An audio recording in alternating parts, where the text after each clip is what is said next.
Уважаемые участники пресс-конференции, вчера, 31 января, уже прошло первое рабочее заседание обновленного Совета представителей, где были определены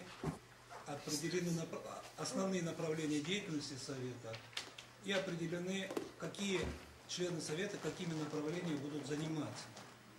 Понятно, что в целом Совет будет заниматься всем комплексом проблем, которые связаны с решением крымско-татарского вопроса, крымско-татарских проблем и других проблем, связанных с национальным вопросом в Крыму.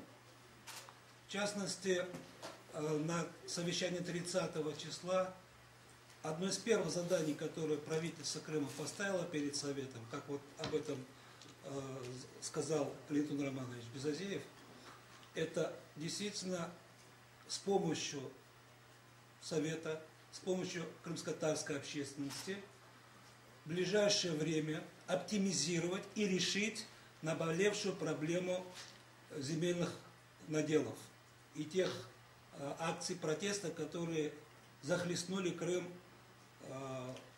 с начала 2000-х годов. Это допускать нельзя, это главная проблема, которая сегодня висит. Это затрагивает интересы от справки, которые уже подготовили общественные организации, которые непосредственно участвуют и прямо контактируют с участниками этих полян протеста. Это затрагивает интересы более 12 тысяч семей. Это вопрос большой конфликтной, разрушительной силы.